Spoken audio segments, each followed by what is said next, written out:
facts there. Thank you, Rezi. Hello again, Dawn, Owen and Olympic gold medalist Etienne Stott are with us this morning. Later we're asking if Britain is to blame for the ongoing fishing row with France. And should we stop giving sweets to children at Halloween? A new campaign is urging parents to replace sweets with fruit. But now, your calls on whether eco-protesters are putting you off going green. Rezi. So we're going to speak to Susan in North Yorkshire first, who is being put off by the protesters. Tell us why, Susan. Oh, hi. Great to have you back, Jeremy. Oh, thank you. Missed you. Oh, bless you. Yes, I think definitely I'd have more sympathy with the protesters if they targeted the people that they're complaining about, i.e. the government.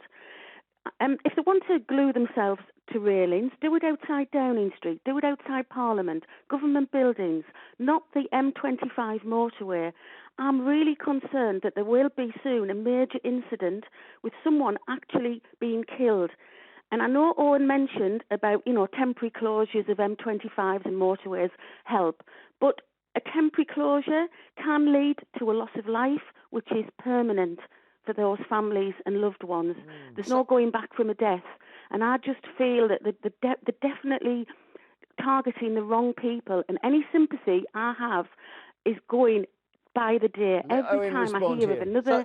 So Susan, you're right. It's when death happens, it's too late. But that's what our planet faces, and that's what millions of people face because of the climate emergency. I'm very sympathetic with what you're saying. I believe in protest against those with wealth and power, but I also understand that protesters have come to a very rational conclusion that the media is not covering those protests, and the only way to get media outlets to cover an issue which I'm afraid is about whether we continue to exist as human civilization, that this is the only way to achieve it. So I sympathise with you. I really do. But when we're talking about the most important issue that could possibly face us, do we survive or not? All right. Then people have come to that Susan, what conclusion. about that? As Owen says, our house is burning. I feel if they did this outside Downing Street and Parliament and made a major and glued themselves to the ground, that would be put on TV. It would be publicised because it's affecting the MPs. It might do you not. think this show would have dedicated an entire segment to this issue? Well, I don't think they would. I think Etienne disagrees as well. If you heard, but I was in London for a couple of weeks, just at the back end of August into September. We were protesting in the City of London, which is a key funder of fossil fuels, and around the government and in Westminster. And we did that, and it hardly made the news. We're trying our absolute guts out. I wonder if people would come and join us. Would you come and join us, and stick yourself onto the railings outside Parliament? Because if you did, it would be effective. All of a sudden, we'd have thousands, perhaps thousands and thousands of people doing that. And then it would happen. But the problem is at the moment is I don't think people understand the gravity and the urgency of the situation. And they don't really understand. We're not being told how these protests are effective. Exactly as Owen says, this is because we're doing these things. It is outrageous. It causes, some consternation for sure. But the times are behind us. Voting isn't going to work. We've got many more years before we have another election. Okay. Petitions don't work. They ignore us. All right. Let's get more calls. Hang on. Okay, I don't want to cut you off, but we've got to have more calls. And of course, this is about whether it's putting people off going green. Rezi. Exactly. So we're going to speak to Chris in London now, who's actually encouraged by the protests. Tell us why, Chris. Yeah, basically, I just feel like we're at a stage in humanity where if we don't do what is needed to be done, and if we don't do drastic things, like people will not get the message because they're so ignorant and comfortable with their unnatural lifestyles with regards to telly, central heating, all these little creature comforts. Now I've made us so selfish that I feel embarrassed to be part of the human family tree, because it's like the ignorance is just so... Look at the woman saying she's upset. The world is dying, and the woman's talking about this is Dawn. A motorway and going to work. People want to go to work while the earth is dying. Does that make sense? And you're just talking about creature comforts, about like having tellies when you're obviously watching us on telly. I'm watching telly, because at the end of the day, look at that.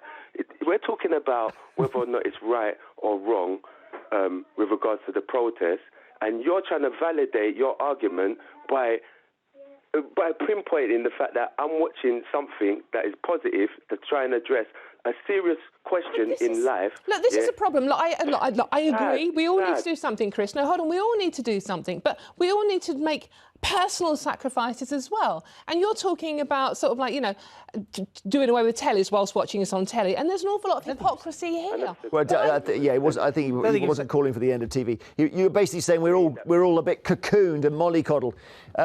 But yeah, I mean the insulate thing, Chris, is can't we all individually do our own houses? Isn't that the way to do it? At the end of the day, we're at a crisis. We're at a point, yeah, where if we go one way, there's no going back. We all know this. We're all aware of it. People are still trying to go to work.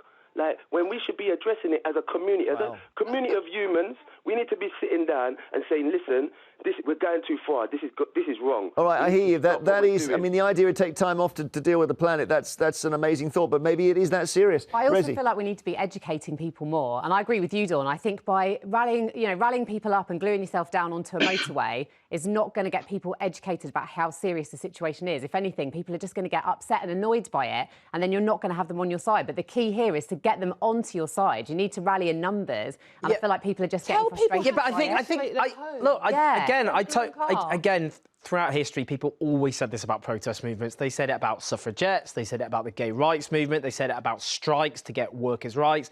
These protests always caused inconvenience. People always said, you're protesting in the wrong way, why couldn't you be more polite? But at the end of the day, it was only by making noise and causing disruption that many of the rights and freedoms we all take for granted were won in the first place. Let's take one more call. This is the biggest single issue facing us. So let's speak to Henrietta in County Down now, who's also being put off by the protesters. Are you, Henrietta? Tell us why.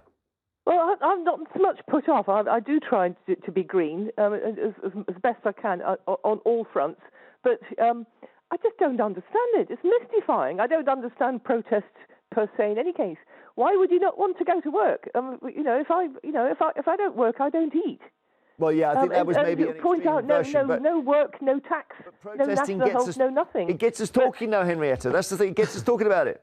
Yeah, but I don't really. Well, I don't really understand it, and I don't. I mean, what's the point of sticking yourself to the road? If that super glue is as good as it says it is, you're going to need Henrietta, the National Health and the Fire Service to take them off the road. I think we better leave it there. Henrietta, I hear you. I mean, super glue isn't as strong as it was a few years ago, but it's strong enough to glue somebody's head to the road, that's for sure. Thanks for your calls. Blimey, that's sped by. Etienne, thank you very much indeed. Come on again. Thanks for having me on. Etienne Stott, thank you. It. Later, should kids swap sweets for satsumas this Halloween? But after the break, is Britain to blame for the fishing row with France? 0207 862 2222 is the number, and we'll